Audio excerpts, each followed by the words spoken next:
There are moments in life when silence feels heavier than truth. When someone leaves, not with anger, not with noise, but with that quiet certainty that they were never truly there.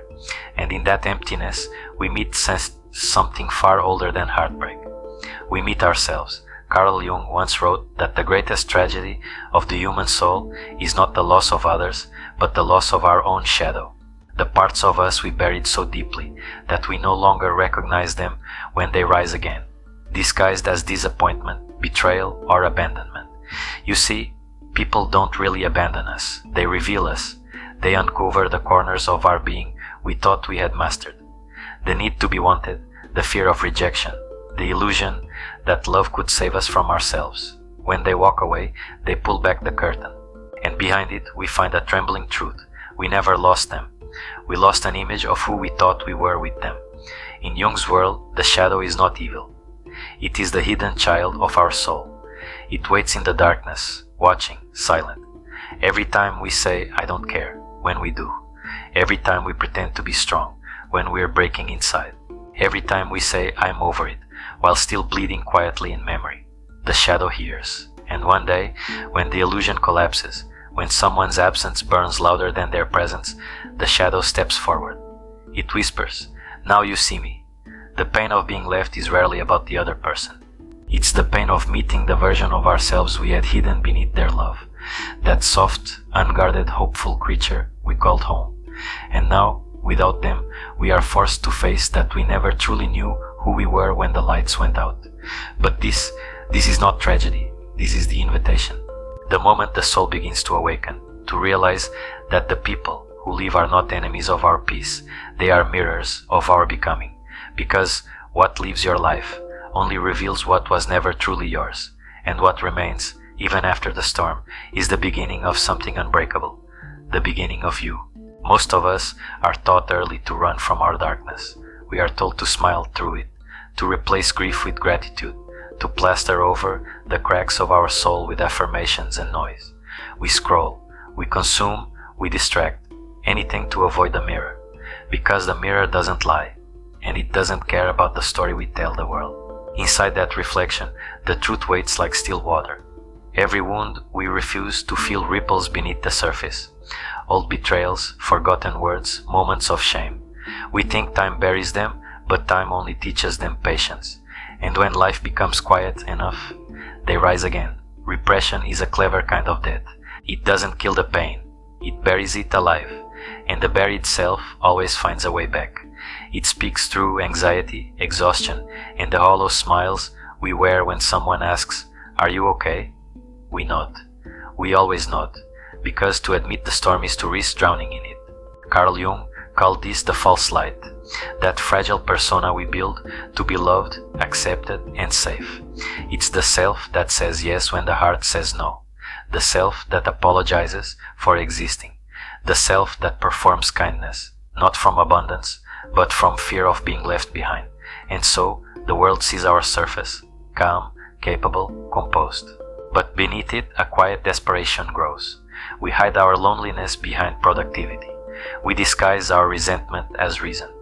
We call detachment peace. But peace built on denial is only paralysis in disguise. The modern soul is surrounded by light, yet starved of warmth.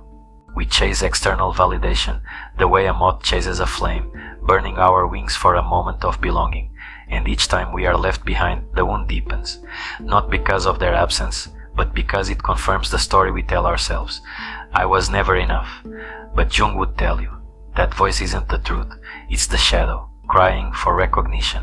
Every rejection, every goodbye, every silence is the unconscious begging to be seen, to stop pretending, to stop splitting ourselves into the acceptable and the exiled. We repress so much, we forget that healing isn't about light at all. It's about integration, letting both the darkness and the light sit at the same table. To look at the part of you that feels unworthy and say, I see you. You belong here too. And yet, few dare to do this, because to face your shadow is to dismantle the life built upon its denial. It means unlearning the idea that positivity will save you. It means letting pain teach you, not crush you, not define you, but instruct you. So we resist. We tighten our grip on illusions, believing that control will protect us, but the universe has a different way of teaching. It breaks what we cling to. It burns away what is false. It leaves us staring at the ashes. And only then do we realize the ashes were always us, waiting to be reborn.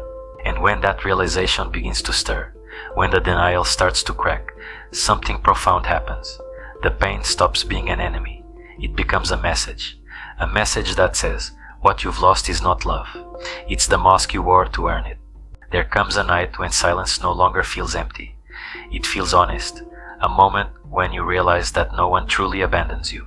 They simply stop reflecting the illusion you wanted them to. It's not betrayal that shatters us. It's clarity. Carl Jung once said, one does not become enlightened by imagining figures of light, but by making the darkness conscious. This is the turning point, the revelation, when the ache of loss transforms from punishment into invitation. When we stop asking, why did they leave? And begin asking, what in me was revealed when they did? Because everyone we meet carries a torch into our unconscious. Their love illuminates the parts of us we want to see. The confidence, the beauty, the hope. But their absence lights up the corridors we forgot existed. It shows us the rooms we've kept locked for years, filled with shame, fear, envy, dependency. And as the light flickers across those walls, we come face to face with the one truth we've always avoided. We do not suffer because others leave us. We suffer because we never learned to stay with ourselves. The shadow is not the enemy of the light. It is its foundation. The dark does not destroy illumination, it defines it. Without the night, there would be no dawn. Without loss, there would be no love deep enough to endure reality. Every emotion we label negative, anger, jealousy, sadness, is simply the soul's raw material. Unrefined, unshaped, waiting to be accepted. When we suppress them, we stay fragmented, half alive, half known. But when we sit with them, breathe through them, listen to what they are saying, we begin the sacred work of integration. Jung's revelation was not that darkness must be destroyed, but that it must be befriended. He understood that the self is not a single voice, but a choir of contradictions, the healer and the wounded, the wise and the afraid, the saint and the sinner. And wholeness is not the silencing of any one voice, it is the harmony that emerges when all are allowed to sing. The universe does not test us by cruelty. It reveals us through conflict, through endings, through the mirrors of those we love. It strips away illusion until all that remains is the unvarnished truth, the naked soul, trembling, yet awake. And that is the birth of real strength, not the kind that resists pain, but the kind that learns from it.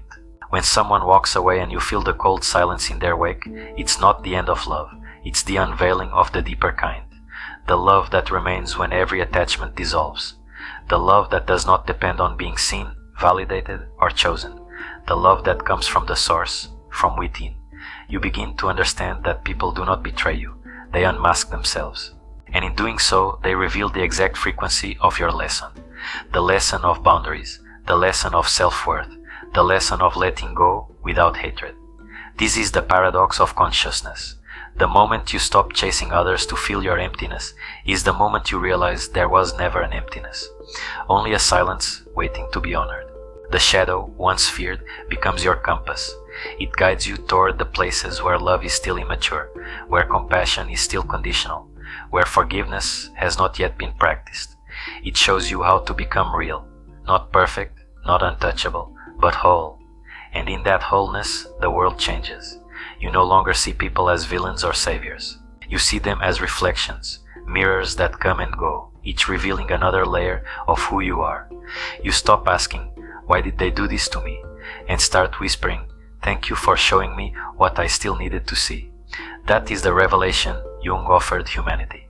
The world is not against you. It is you, speaking to yourself in the language of events.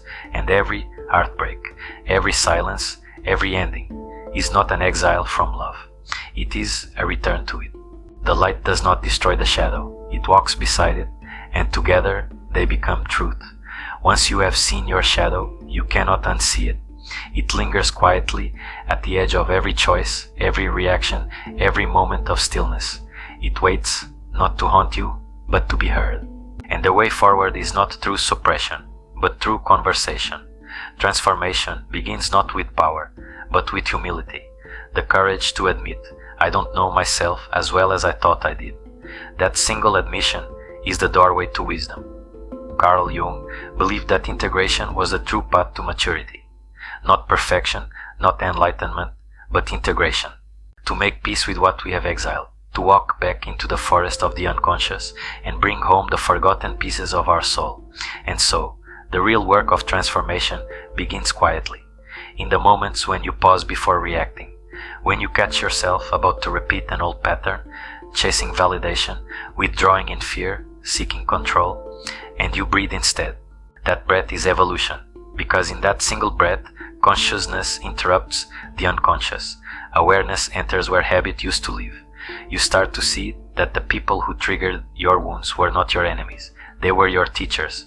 The ones who ignored you taught you the value of your own voice. The ones who betrayed you showed you where trust must first begin, within yourself. And the ones who walked away revealed that love cannot be possessed, only shared for as long as it is mutual. Integration means you stop running from contradictions. You allow yourself to be strong and tender, to be calm and passionate, to be disciplined and imperfect. The modern mind loves binaries, good or bad, light or dark, but the soul speaks in paradox. And when you begin to live from that paradox, something shifts. Life stops being a battlefield of opposites and becomes a dialogue of wholeness. Jung often compared the psyche to alchemy. The raw lead of our suffering can, through awareness, be transformed into the gold of understanding. But only if we are willing to stay in the fire, because the fire does not burn to destroy, it burns to refine. To integrate your shadow is to become a vessel strong enough to hold both joy and sorrow without collapsing into either. It means you no longer need to be seen as good to feel worthy. You stop performing goodness. You start being authentic. In relationships, this changes everything. Instead of clinging, you connect. Instead of controlling, you communicate. Instead of blaming, you inquire. You begin to see others as independent souls on their own journey of light and darkness, not extensions of your needs. Love becomes cleaner, deeper, less about possession, more about presence. And solitude no longer feels like absence. It feels like alignment, because when you are integrated, you are never truly alone. Every part of you sits at the same table. The confident self, the wounded child, the dreamer, the skeptic, all seen, all heard, all belonging. That is true freedom, not the freedom to escape pain, but the freedom to meet it with open eyes.